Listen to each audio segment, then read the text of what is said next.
Welcome to Student News. I'm Tihan. And I'm Angel. And first up, we have athletics. Hello, Falcons. It's me, Kennedy, and I'm here with my co-host, Olivia.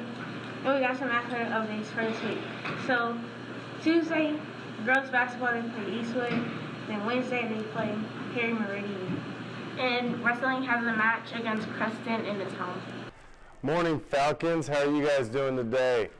Spring sports are coming up right around the corner. The spring sports we're going to offer this year are going to be boys and girls track, girls tennis, softball, and baseball. With that being said, the call-outs are coming. We'll start next week with Wednesday during advisory. It will be girls tennis call-outs. Wednesday, February 16th after school, you'll have boys and girls track call-outs in the cafeteria. Softball call-outs will be March 1st after school. And we are still working on when baseball call-outs will be, and we will have that for you guys here shortly. Other than that, Falcons, get out there, get active. If you have any questions regarding any spring sports, come see me. You know where to find me in the cafeteria or in my office. Look forward to seeing you out there. Go Falcons.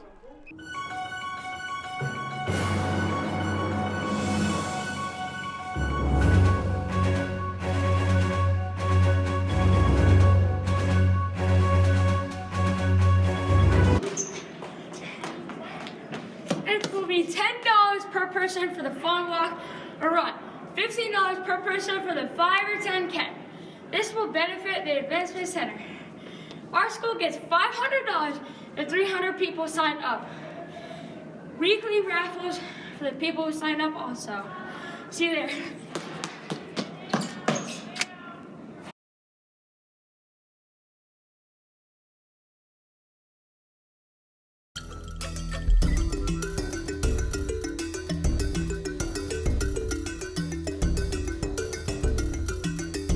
The Lunar New Year has typically been called the Chinese New Year.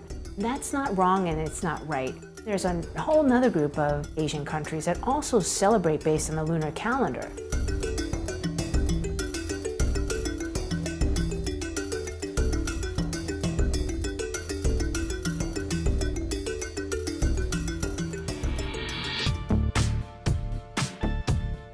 They're really warding off the evil spirits, which is the intention of the dance, to get rid of all the evil things that have happened in the year before and to welcome boldly the new year. They're not meant to be a lot of money. It sort of helps people say, you're a part of my life.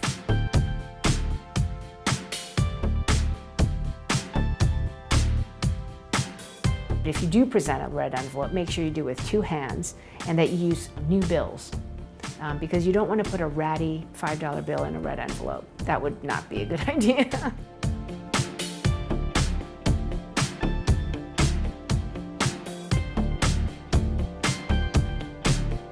Red is supposed to be prosperity, health. So if you ever went to a Chinese New Year dinner and you were wearing white or black, you should just go home and change. A lot of the celebratory components center around food, a lot of food.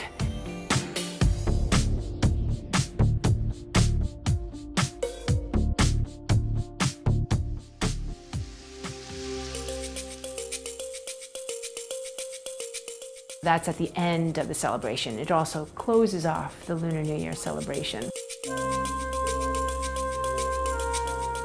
Understanding a little bit more of the sources of the rich culture that we have as a country, that's what really makes this country so incredible. It's a tradition that we get to celebrate here, even though most people who celebrate are halfway around the world. And to share it and share it boldly, I think is very, very special.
Hi, I'm Jaleese Finch. And I'm L'Oreal Wills. And we are here to tell you about TSU.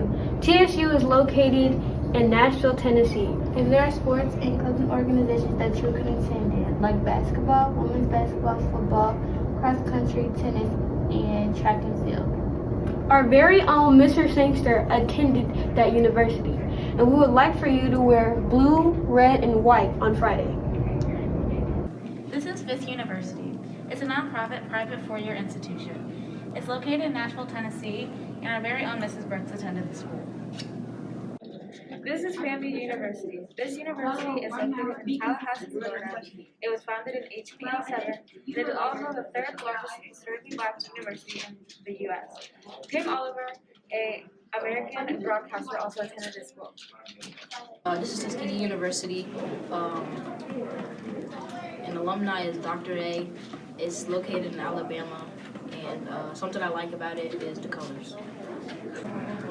This is Howard University. The founding date is March 2nd, 1867. Two alumni are Chadwick Boseman and Kamala Harris, and one of their top majors is biology. Hi, I'm Sylvia Mahaffey, and I'm here to talk to you guys about Lincoln University. Did you know that its location is in Jefferson City, Missouri, and it was founded in 1866? Plus, our very own Mr. Nelson is an alumni.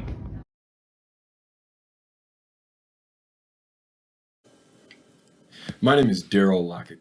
I'm the Executive Director of the Kennedy King Memorial Initiative here in Indianapolis, Indiana. The Kennedy King Memorial Initiative builds on the historical events of April 4th, 1968 to raise awareness, provoke thought, and inspire action to eliminate division and injustice. At 6:01 p.m. on April 4th, 1968, Dr. Martin Luther King Jr. was assassinated on the balcony of the Lorraine Motel in Memphis, Tennessee. Senator Robert Kennedy, the brother of President John F. Kennedy, was in Indianapolis as he was campaigning for the nomination to be President of the United States. He was prepared to speak at a campaign rally in downtown Indianapolis when he learned of the news of Dr. King's death. Many on his team, as well as the mayor and the police chief of Indianapolis, urged Senator Kennedy to cancel his speech because they feared his safety was at risk, especially in this predominantly African-American neighborhood where he was planning to speak, as anger of the news could erupt into violence. In fact, in other cities across the country, rioting and violence had already started to happen.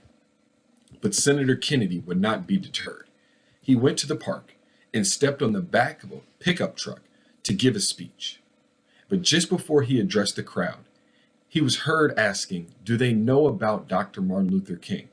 to learn if the crowd had heard that Dr. King had been killed.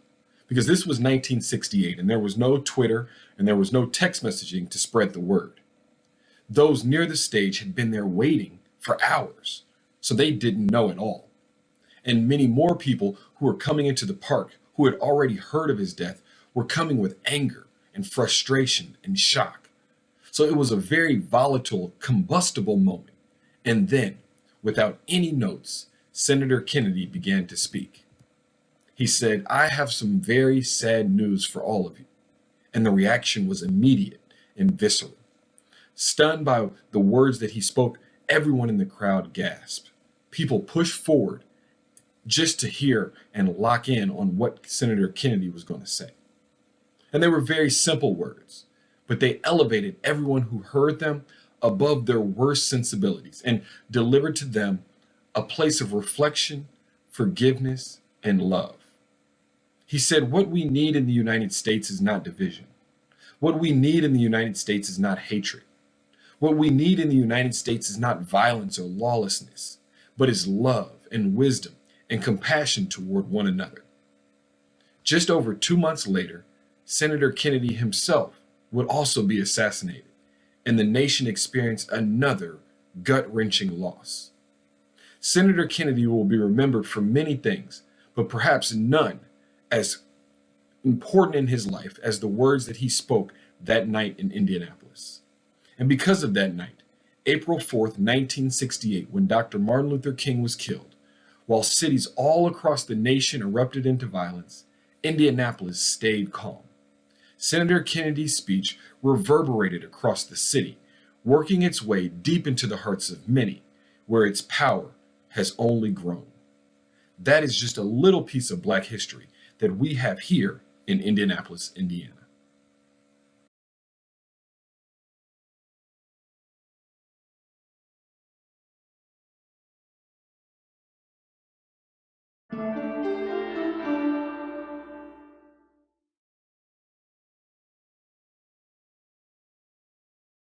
There's no doubt about it. Valentine's Day is one of America's most popular holidays. More than 62% of Americans celebrate by sending greeting cards and flowers, giving candy or other gifts, enjoying romantic dinners, or all three. But the history behind Valentine's Day turns out to be somewhat surprising. For example, the roots of Valentine's Day go all the way back to a raucous ancient Roman fertility festival held in mid-February called Lupercalia. Later, the Christian Church chose mid-February for St. Valentine's Day in order to Christianize the celebration. But who was St. Valentine? Not much is known about the holiday's namesake. First of all, there was more than just one Christian cleric named Valentine. One of them was sentenced to death for performing marriage ceremonies in secret after Emperor Claudius II banned marriage for young Roman men, thinking single men made better soldiers.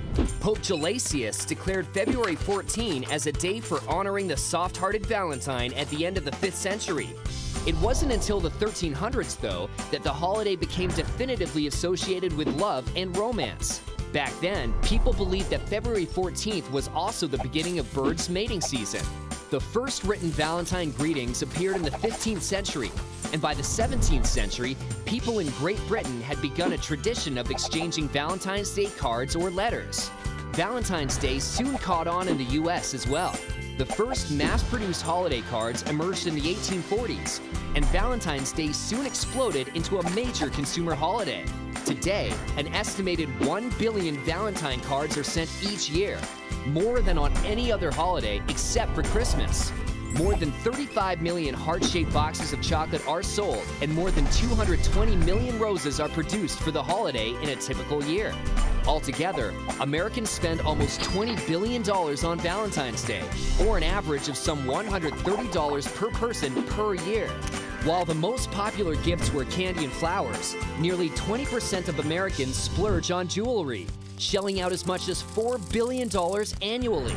And those who prefer the ultimate romantic gesture are definitely not alone. A recent survey revealed that as many as 6 million couples are likely to get engaged on February 14th, continuing a long romantic history that we bet you didn't know.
Thank you for watching the news. Remember, we have progress reports coming. Have a good day.